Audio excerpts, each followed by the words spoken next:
Hi there. Oh, look who's hanging around. It's Pinocchio.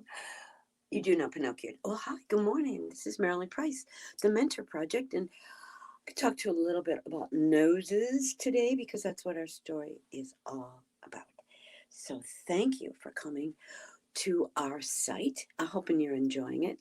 This is Pinocchio from a very famous story, probably the most published children's book ever, called Pinocchio, the story of a string puppet, a marionette they call them, and his father, who is a woodcarver, who wants a real little boy. So here's a collection. So first we're going to do this. I'm going to show you, because I'm a puppeteer, my not so very famous collection of puppets and things that people bring me of Pinocchio. This is actually one of my oldest and quite treasured and discoveries and found puppets that hang around in my studio. So here, here's a string puppet, and each string is called by what it moves. So this particular puppet, how do you do? Good morning to you, Pinocchio. Would you like to take a bow? Oh, see the string in the back? You can't see it. It's attached to his back. It's called his back string. And when I tighten that string, he takes a bow. So sometimes it's called a bowstring. The other strings are called also by what they move. So this one here in his knee, that is called his knee string. And consequently, the other side is on his other knee, and it kicks him up in case he wants to kick. I'm not going to tell you the story of Pinocchio, but I will show you all of my goodies. Would you like to take a bow before I send you back on your hang around? Excellent work, as a matter of fact. Just so you can watch the whole story, Pinocchio, I'm going to put you down here so you can see. Can you see? Mm-hmm. He says yes. He also says good morning or good afternoon whenever you're watching this. So let me show you what my friends bring me with all the Pinocchio stuff out there. So in the story of Pinocchio, what happens is every time, in order to become a real boy, he has to be honest and truthful. Not bad lessons, right? So someone, I found this, brought me a tape measure. Maybe I even found it because I love stuff like this. So what does he do? He has to measure up. I know, pretty bad joke, right? So this is a tape measure that is also in the shape of Pinocchio. And when you push his ear, his nose goes back. That happens a lot in the story of Pinocchio because he doesn't seem to quite get it, what he's supposed to do. And then I found a pencil sharpener where you put the pencil in Pinocchio's nose. So it goes something like this. Now, it looks very uncomfortable to me. Of course, as long as you have that, you should have a pencil holder also with Pinocchio, with movable parts, of course, because he is a puppet that moves. Let's see. Oh, and this one someone also brought me. He hangs around, really nice around this time of the year. Mm-hmm. Again, a movable character because he is a puppet. And oh, this is a self-standing Pinocchio. My friend brought me them from Italy because that's where the story of Pinocchio by Carlos Collodi was written.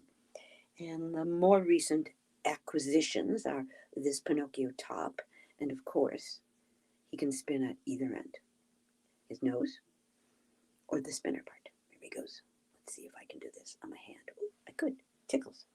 And this, oh, this is could be quite my favorite Pinocchio. This is called Nail It. I'm not advocating product here, but it's a little character. I'll just put it over and you can see it. And you put the nails right in here, and then you put it up against the wall, and that way you won't hurt your finger. That's so cool. Or nail your thumb, which some of us do. So everybody, there's always something new to be had if you use your inventive and creative brain. That's why I want to introduce you to today's author. Are you ready? His name is Anthony Ross, known as Tony, and he wrote this quite wonderful book called Don't Do It. Why did I pick it? I think the reason is obvious. Number one, it's really funny. It teaches us a lesson, and it's something that pretty much all of us will resonate to. And resonate, what does that mean? We get it. It has happened to all of us. Or someone has said to us, don't do that. But what do we do? We really want to do it. Here's the book by Tony Ross, who lives in the UK, lives in London, England, and he is a children's book illustrator. Most of the stuff he does is on other series, little princess books. Lots of them have won awards. And I found this book. This is another great lesson. So I was taking a walk one morning and I looked in one of those wonderful little libraries where you put a book and you take a book. And this is one I found. And I was immediately charmed by it. And I'm going to tell it to you. As I was looking at it, I said, what can I use as a puppet? I thought about it for a while. So the thing that many people use their noses for is to hang their glasses on. And so I thought of this another wonderful invention, which is an eyeglass holder, beautifully made of wood, right? And in my house, if you have a pair of, we call them peepers or reading glasses, you just take them and you put them like that. And then with any luck at all, you'll always know where they are. So I borrowed one from my husband. I'd like to say thank you very much for lending me your peepers holder. But the character in our story, number one, doesn't wear glasses and is a young lady named Nellie. So I needed to take one of those peepers holders and decorate it to be our puppet for today. So there she is. Quite beautiful Nellie. So Nellie and I, Marilyn Price, at the Mentor Project, are going to tell you the story about Nellie and her pretty nose. So sit back, take a deep breath. You got it, right through your nose.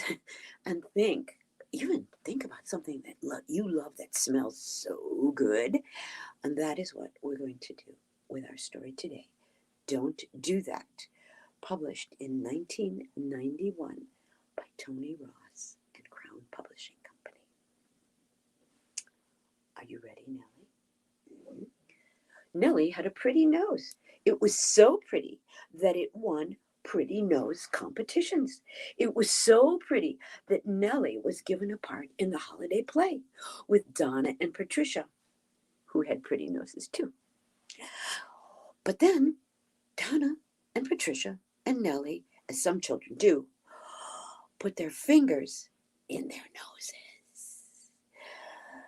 Children, don't do that, said the teacher. It won't come out, said Nellie. It's stuck. The teacher tried to get Nellie's finger out, but he couldn't do it. Neither could the principal. It's stuck, they all said, and they sent Nellie home.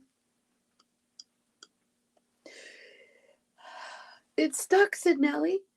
I can get it out, said Henry, her little brother, as he approached with a shovel. Mom, shouted Henry. But Mom couldn't get Nellie's finger out. I can, said Henry, standing there with a hammer. So Mom called the doctor. Excuse me just a minute. Okay. Yeah, she's got her finger in her nose. Could you please come over? And the doctor came over. I can't get it out. I can, said Henry, with a wrench in his hand. So the doctor called the police. And the police came. And they said, we can't get it out.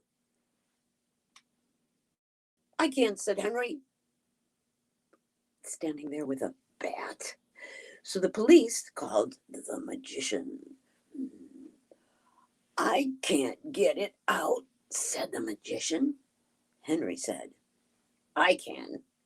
So the magician called the farmer, and the farmer came with his pitchfork. I can't get it out, but Henry said, I can. Nobody could get Nellie's finger out, and her nose was growing longer and longer and longer, and it hurt. There was only one thing left to do. I can get it out, said Henry, standing there with a wrench. So everybody called a scientist. Of course I can get it out. Science can do anything. So he measured Nellie's nose. Mhm. And Henry said, I can get it out. So the scientist built a rocket and he tied it to Nellie's arm. And then he set the rocket on fire, but Nellie's fingers still wouldn't come out. And Henry said, I can get it out. And everybody, the teacher, the principal, Mom, the doctor, the police, the magician, the farmer, and the fireman, and the scientist said, go ahead. And Henry tickled Nellie. And it worked. Sometimes you just got to trust your little brother. Story today is all about something we all know we shouldn't do. I'm not just talking about putting your finger in your nose. I am talking about paying attention to this advice and the suggestions we get. I'd like to personally thank for all that advice that I have given on so many things by my friends at the Mentor Project and my personal friends, of course, and my family, and all those people that have always helped me. And in particular today, the Kaufman Family Foundation for the help they give in producing this show, seen on Facebook and YouTube and listened to on podcast. And of course, Tribraining Inc., which is instrumental in so many of the things that I do. And as for you, my friend Pinocchio and I are going for a walk. And that, we would say, would you like to take a bow for helping me out? Thank you, Pinocchio, is the truth.